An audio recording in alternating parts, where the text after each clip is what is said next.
Passer ses journées à l'urgence d'un des plus grands hôpitaux du Canada n'est pas quelque chose qu'on veut faire tous les jours. Pourtant, c'est ce que fait le docteur Michael Schul. Le docteur Schul est urgentologue à l'hôpital Sunnybrook de Toronto. Son objectif est de rendre l'expérience le plus efficace possible. Lui et son équipe ont instauré un système de triage pour y arriver, un système mis en place dans plusieurs hôpitaux de l'Ontario. Michael Schul fait également rayonner son expertise à l'extérieur de son hôpital, même de son pays. Durant les années 90, il s'est joint au groupe Médecins sans frontières, un organisme qu'il a éventuellement présidé. Ce travail l'a amené en Afrique du Sud, en Irak, au Burundi et au Bangladesh. Ces voyages l'ont tellement marqué qu'il a voulu partager l'expérience avec toute sa famille. En 2009, accompagné de sa femme, Josée Sarrazin, elle-même médecin, et leurs 3 enfants, la famille Schul a déménagé au Malawi, cette fois-ci avec Dignitas International. Durant une année, Michael a travaillé pour intégrer le traitement des patients atteints du VIH et du sida au système de santé régulier, alors que Josée a formé des techniciens en radiologie. Les 3 enfants, eux, ont découvert une réalité bien différente de celle à laquelle ils étaient habitués chez eux, à Toronto.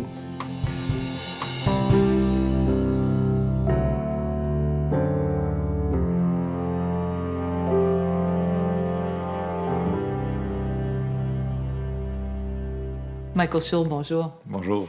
Vous sortez de la salle d'urgence parfois pour aller travailler à l'étranger, pour faire de l'aide humanitaire, entre autres pour Médecins sans frontières, également pour Dignitas International. Vous êtes allé dans des zones de guerre, le Burundi, vous étiez en Irak. Qu'est-ce qui est plus stressant, la salle d'urgence à Toronto ou lorsque vous êtes sur le terrain pour faire une intervention humanitaire? Ils sont difficiles à comparer. C'est des mondes différents. Et pour moi, il y a ni un ni l'autre qui est extrêmement stressant. Je le ferais pas. Je fais ça parce que j'aime ça. Je pense que je vais vous dire ce qui est stressant. Ce qui est stressant, c'est quand il y a un problème, quand il y a quelque chose où j'aimerais m'impliquer, mais il y a une raison pour laquelle je ne peux pas m'impliquer. Ça me stresse. Je pense que pour moi, le stress, c'est de rien faire. Le stress, c'est jamais de faire quelque chose. Pourquoi vous avez décidé de faire de l'aide humanitaire? Parce que ça fait un bout de temps, vous étiez jeune médecin finalement quand vous avez commencé, je pense.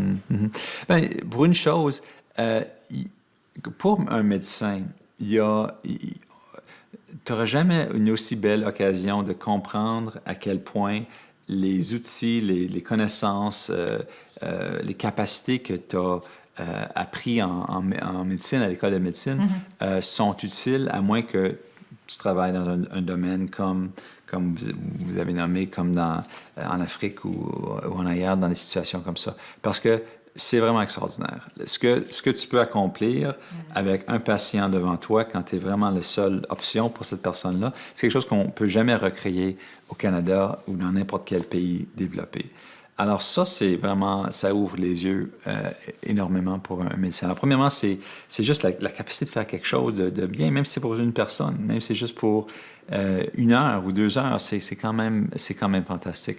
Alors ça, c'est la première chose. La deuxième chose, c'est que, tu sais, mes parents m'ont appris if you're not part of the solution, you're part of the problem. Si on ne fait pas quelque chose pour aider le problème, bien, on fait partie du problème. Et il y a plein de choses dans lesquelles je pourrais m'impliquer. Moi, j'ai choisi ça parce que ça m'attirait. J'aime beaucoup les pays où j'ai voyagé, où j'ai travaillé. C'est des pays magnifiques. C'est des sociétés qui sont souvent beaucoup plus anciennes et plus complexes dans certains sens que le nôtre. Et j'apprends tellement de moi-même dans ces situations-là. Vous dites que vous aimez ça, pouvoir faire une différence, même si ce n'est que pour une personne. Pourtant, vous êtes dans ces régions-là et vous n'avez pas tous les outils à votre disposition. Ça doit être frustrant par moments, ça. Bien, c'est-à-dire, ça dépend du problème. Souvent, les problèmes médicaux sont pas complexe. Si c'est une question d'accès à l'eau propre, si c'est une question d'accès à des médicaments de base, si c'est une question d'accès à la nutrition de base, c'est pas nécessairement des problèmes extrêmement complexes du côté médical à résoudre. Alors, en amenant, sans avoir tous les outils, même avec les outils qu'on a, on peut quand même faire une énorme différence pour une population. Alors ça, c'est pourquoi je me sens pas vraiment limité, parce que j'essaie pas de faire la chirurgie, j'essaie pas de traiter le cancer, j'essaie pas de traiter les maladies chroniques dans une situation comme ça. Par contre, quand on parle du VIH, là, c'est une maladie chronique et on a réussi vraiment à faire des différences énormes. C'est pas d'une semaine à l'autre, mais en travaillant pendant des années avec les gens locaux qui travaillent là, qui vivent là, c'est possible de faire vraiment des miracles, on peut dire, en termes d'améliorer l'accès aux médicaments, de redonner à des villages, à une population, vraiment l'espoir que leur vie, la vie de leurs enfants pourrait être mieux que leur vie. Un exemple? Lorsque vous étiez à l'étranger, que ce soit pour le VIH ou autre chose, un exemple où vous vous êtes dit, bon, ben, j'ai pris la bonne décision de venir ici et de faire une différence? Quand j'étais au Malawi, par exemple, pour l'année avec José et les enfants, moi, je faisais de la recherche. Je ne faisais pas de travail clinique. José faisait du travail clinique. Mais moi, ma recherche, c'était de trouver des façons d'aider les infirmiers, les infirmières, les assistants médicaux, les médecins du Malawi pour mieux faire leur travail. Et ça m'a apporté énormément de plaisir, parce que j'étais en admiration totale avec ces travailleurs-là, parce qu'ils avaient un débit énorme. On parle des urgences congestionnées ici, ça n'avait rien à voir avec ce qu'ils vivaient. Ils avaient facilement 200 patients à voir tout seuls, avec beaucoup moins que ce que j'aurais même dans une mauvaise journée à l'urgence. Et ils le faisaient jour après jour. C'était pas comme l'alimentaire où tu fais ça pendant 6 mois, puis tu sais que tu peux t'en aller. Ça, c'était leur vie. Alors, si je pouvais amener de l'aide, ce qu'on faisait, c'était un système d'entraînement pour aider à mieux intégrer le soin du VIH et de la tuberculose dans les soins primaires. Et ça leur donnait beaucoup plus de confiance. Ils ont pu améliorer la qualité de leurs soins. Et vraiment, ils étaient contents. Ils trouvaient que ça leur aidait à faire leur travail de tous les jours. Alors ça me donnait énormément de plaisir et de satisfaction.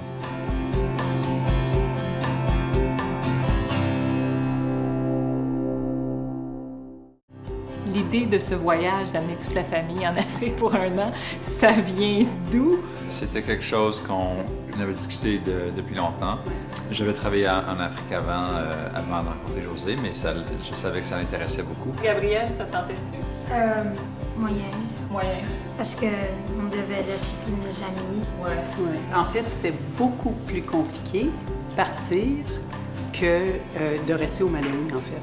Rester au Malawi, c'était d'une simplicité incroyable. Il y avait une maison, une école, un marché. Il n'y en avait pas de décision à prendre. Une fois rendus, leur vie était là. Oui. Alors, leurs amis étaient là, puis ils ne s'intéressaient vraiment pas à email ou Facebook. Alors, la vie est où tu es.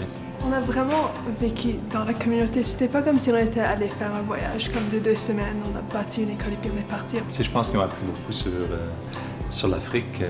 La réalité, c'est que c'est pas toute la maladie puis la pauvreté. Et puis tout le monde était vraiment gentil. C'était pas comme s'ils rejetaient les Blancs ou des affaires comme ça. Ils nous acceptaient.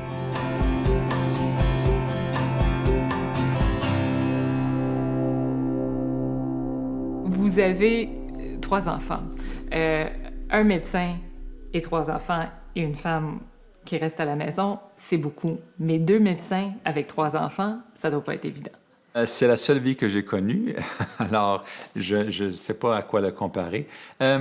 Oui, c'est beaucoup, mais on est chanceux, nos enfants sont super. Et je pense que moi, je dis toujours à José que je pense que c'est fantastique que leurs enfants, et surtout nos filles, ont le modèle d'une mère qui travaille, qui s'implique dans la société, qui aide le monde, qui vraiment fait partie de notre société. Ça ne veut pas dire que les femmes qui restent à la maison, qui ne font pas ça dans d'autres façons, mais c'est un modèle que je trouve a des avantages pour nos enfants.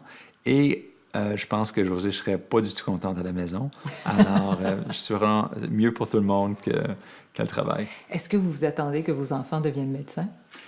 Non, je ne m'attends pas à ça. Est-ce qu'il y a un intérêt pour ça à ce moment-là? Je ne dirais que non. Il n'y en a pas un qui l'a manifesté. Il trouve qu'on travaille beaucoup. Il trouve qu'on parle trop de choses un peu dégueulasses quand on parle de ce qui se passe à l'hôpital. Mais je ne sais pas. On ne les pousse pas vers ça.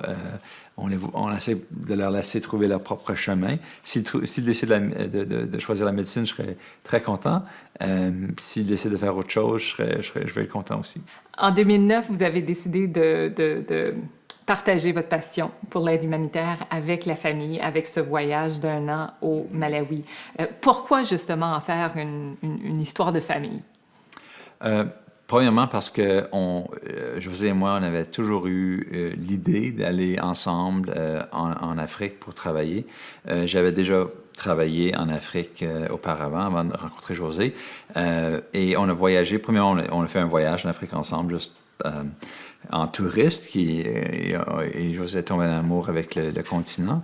Et puis, je pense qu'on voyait ça comme une opportunité fantastique professionnelle, mais aussi une opportunité de couple et de famille pour voir l'Afrique à travers les yeux de nos enfants, pour avoir l'expérience ensemble. C'était très, très enrichissant. Et je pense que ce qui était vraiment extraordinaire, c'était le temps qu'on avait en famille, juste de passer du temps ensemble. C'était quelque chose qu'on n'a pas pu...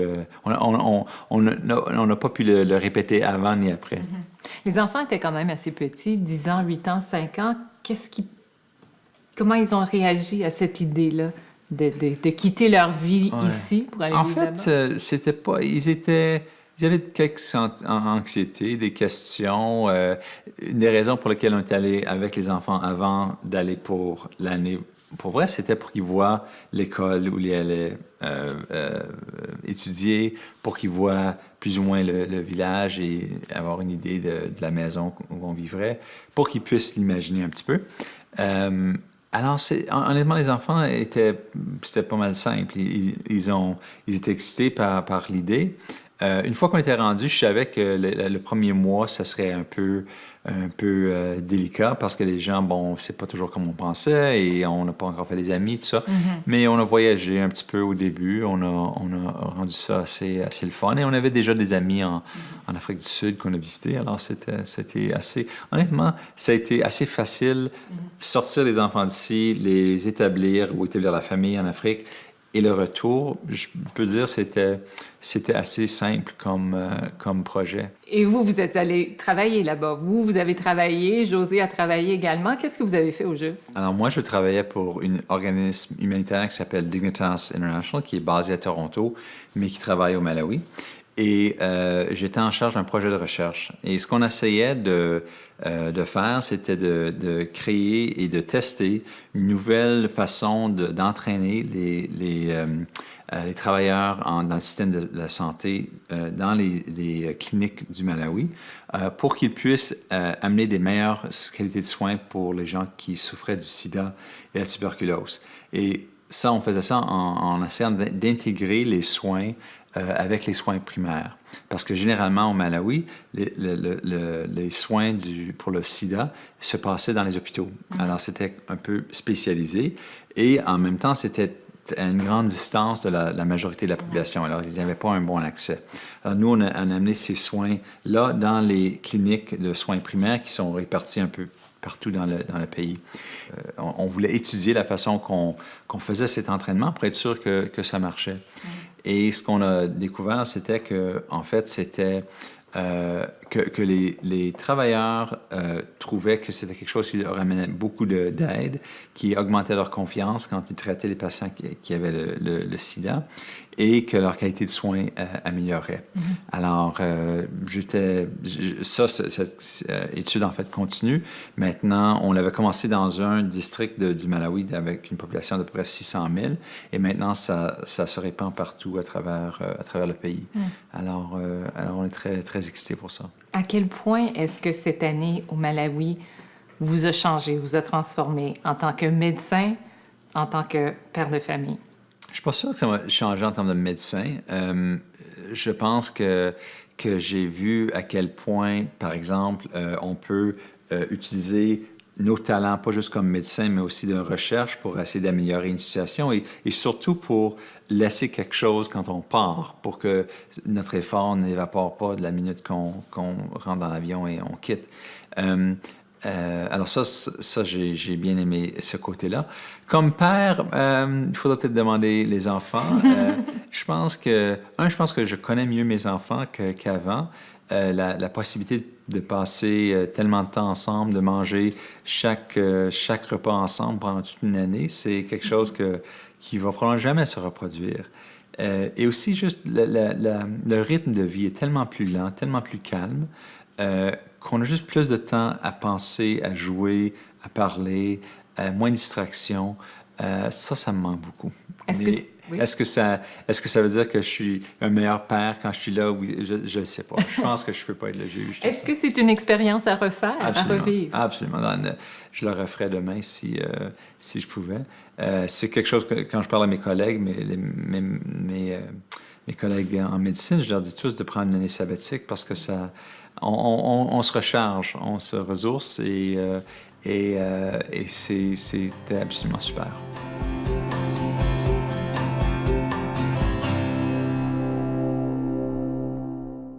Vous avez vu papa et maman à l'œuvre, au travail, dans un pays d'Afrique. Est-ce que c'est le genre de travail que vous aimeriez faire à un moment donné? Ou est-ce que vous voulez rien savoir?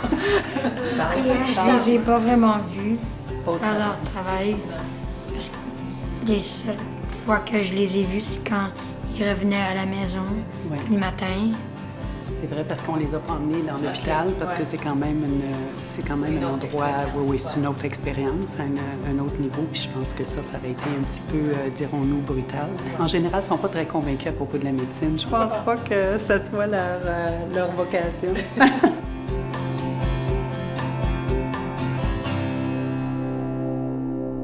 On a tous une impression de l'urgence à travers des émissions de télévision. À quoi ressemble une journée typique à l'urgence? Exactement comme ça. C'est exactement comme ça? Non, écoutez, les journées qui sont difficiles à l'urgence, généralement, c'est pas à cause que tu as un patient qui est très malade ou qui meurt, quelque chose comme ça. Ça, c'est une autre sorte de difficulté, mais c'est pas ça qui rend la vie vraiment stressante. C'est plutôt juste quand tu arrives et tu as 30 patients qui attendraient à être vus, puis tout le long de la journée, tu cours, puis quand tu finis ton corps de travail, il y a 40 personnes qui attendent parce que you could never catch up. Ça, c'est stressant. Parlons du système de santé, parce que je sais que vous faites beaucoup de recherches dans notre système de santé à l'heure actuelle. Et commençons justement avec les urgences. Vous avez dit qu'on a fait des progrès depuis quelques années, parce que l'image qu'on a, même encore aujourd'hui, des urgences, c'est que quand on y va, on ne sait pas quand est-ce qu'on va sortir. Qu'est-ce qui s'est fait au niveau des urgences qui fait en sorte que c'est moins pire que c'était avant? Bien, premièrement, c'est sûr que c'est pas prévisible. On peut pas dire que si vous allez à l'urgence aujourd'hui, vous allez attendre pour X nombre de minutes, X nombre d'heures. C'est sûr que ça change, ça varie avec le débit, avec le nombre de patients qui sont plus malades que vous, et alors vous êtes derrière eux dans le fil. Mais qu'est-ce qu'on a fait, c'est que premièrement, le gouvernement, le ministère de la Santé, a identifié ça comme une priorité. Dans n'importe quel système, surtout le système de santé, c'est très complexe.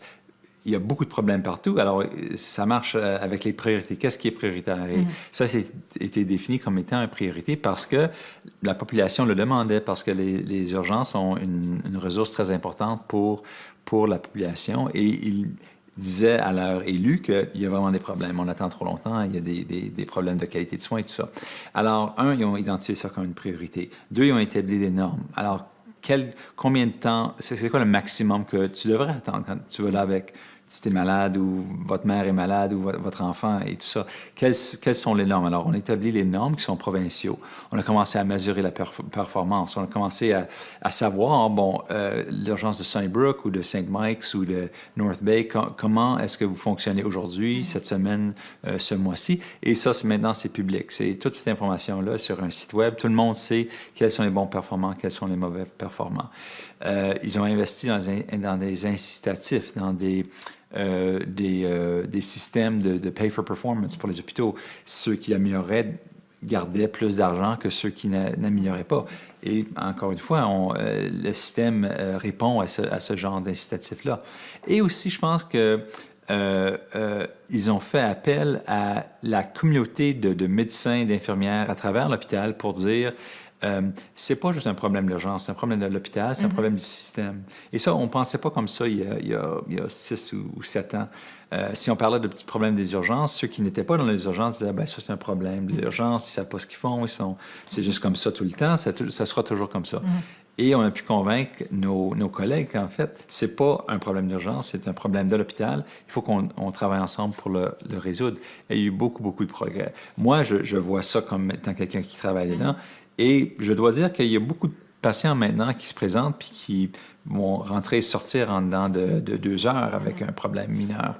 Même moins que ça. Mais c'est pas garanti. Puis j'entends encore des histoires où les gens attendent trop longtemps. On a encore du travail à faire. Mais il faut savoir qu'on a amélioré de beaucoup en même temps que les volumes de patients ont augmenté de beaucoup depuis quelques années. Alors, même si les volumes ont augmenté, le nombre de patients qui se présentent augmente, notre performance continue à améliorer. Maintenant, une fois qu'on rentre à l'hôpital, c'est par les urgences souvent qu'on passe. Si on a réglé le problème qu'il y avait ou amélioré le problème qu'il y avait aux urgences, il semble encore avoir ce problème au niveau de l'engorgement des lits d'hôpitaux Absolument. dans d'autres secteurs. Et ça fait en sorte qu'il y a un effet boomerang là, chez les urgences. Qu'est-ce qu'on doit faire pour libérer ces lits pour que finalement le système fonctionne de façon plus fluide? Je pense que c'est pas un problème simple. Le problème dans des maisons de soins à longue durée, par exemple, ces lits-là sont occupés. Les patients qui sont dans les lits, dans les hôpitaux, qui n'ont plus besoin de soins d'hôpitaux, qui attendent pour les lits dans les maisons de soins à longue durée, ne peuvent pas sortir parce qu'il n'y a pas de disponibilité. Alors, les patients attendent dans l'urgence pour leur lit. Comme on peut voir, c'est un problème qui est très complexe. Alors, il faut travailler à plusieurs niveaux. Pour une chose, je pense qu'il faut regarder des alternatives. On ne peut pas continuer à toujours bâtir plus de lits. Alors, par exemple, l'effort pour rendre disponible plus de soins à domicile, le programme Home First, où l'idée, c'est que même si tu es dans un lit d'hôpital et tu attends un lit de longue durée, c'est possible de retourner le patient à sa maison avec des soins à domicile pour attendre à maison. Et ce qu'ils ont trouvé, c'est que dans une grande proportion de cas, peut-être 30%, les patients éventuellement n'ont plus besoin de lits de longue durée. Ils peuvent rester dans leur maison avec les soins à domicile. Alors, je pense que c'est ce genre d'intervention-là qui fait en sorte qu'on repense comment on donne les soins. L'autre chose où il y a beaucoup de travail aujourd'hui, c'est sur la collaboration et l'intégration des soins pour faire ensemble que les gens âgés, les gens qui ont des multimorbidités, ça veut dire plusieurs maladies chroniques, sont entourés d'une équipe. Pas juste un médecin de famille, pas juste un spécialiste ou encore pire, 5 spécialistes, mais une équipe qui travaille vraiment ensemble avec un médecin de famille, les spécialistes qu'il faut, mais les infirmières, les pharmaciens, les travailleurs sociaux et aussi les psychiatres, les travailleurs qui font affaire avec les maladies mentaux, les addictions, tout ça pour entourer le patient. Pour faire ça, est-ce qu'il faut changer des mentalités? Est-ce que tout le monde embarque dans cette nouvelle façon de faire les choses? C'est sûr, mais il faut faire plus que ça encore parce que, bon, les mentalités, c'est une étape, mais après ça, il faut changer la façon qu'on est payé. Les médecins ne sont pas nécessairement payés d'une façon qui va leur inciter à faire les choses pour travailler en équipe. Alors, les gens répondent à comment le système est créé. Et puis, alors, la question se pose, est-ce qu'il faut réinventer le système ou est-ce qu'on peut le changer de façon une étape à la fois? Moi, je suis plutôt de ce bord-là, de dire on ne va pas recréer un nouveau système demain. Il faut travailler pour l'améliorer. Et il faut regarder aussi les exemples ailleurs, aux États-Unis, en Angleterre, en France, les places où il y a vraiment des exemples où ils ont réussi à faire ce qu'on veut faire. Alors, regardons comment ils l'ont fait et essayons de le reproduire ici. Si vous étiez ministre de la Santé, vous aviez une priorité, un budget illimité, qu'est-ce que vous feriez en premier? Je pense que ça serait de travailler vraiment sur l'intégration des soins. Si j'avais un budget limité, ce serait fantastique d'avoir, par exemple, les systèmes d'information qui nous permettraient vraiment de travailler bien en équipe. On est vraiment limité aujourd'hui par ça. Mais je pense que c'est pas vraiment le budget limité, c'est pas vraiment ça le problème. On a beaucoup d'argent dans le système de santé. On est comparable à part les États-Unis qui payent, qui dépensent des sommes incomparables sur leur système de santé et ils n'ont pas des bons résultats en plus. On paye à peu près la même chose que l'Angleterre, que l'Australie, que la France, etc. C'est pas un manque d'argent, mais la façon que c'est réparti, nos choix de comment payer ceux qui travaillent dans le système, je pense que c'est encore des obstacles qu'il faut changer. Michael Schul, merci beaucoup. Merci beaucoup à vous.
Passer ses journées à l'urgence d'un des plus grands hôpitaux du Canada n'est pas quelque chose qu'on veut faire tous les jours. Pourtant, c'est ce que fait le docteur Michael Schul.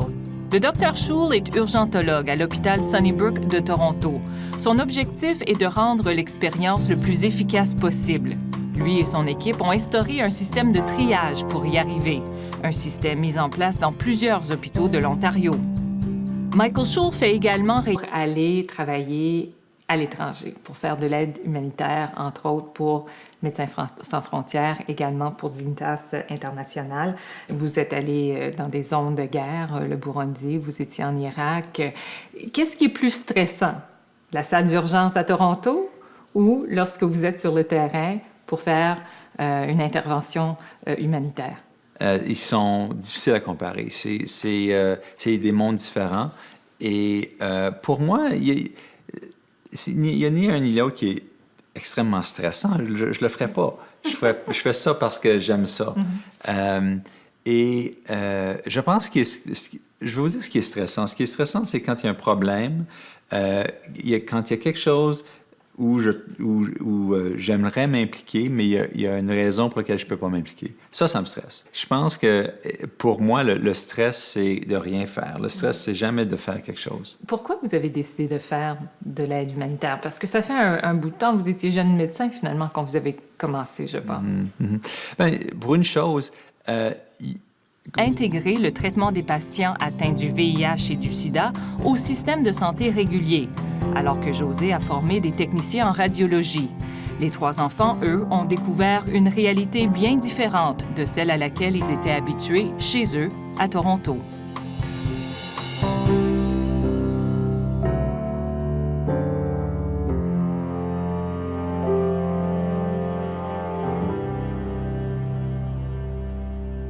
Michael Schul, bonjour. Bonjour.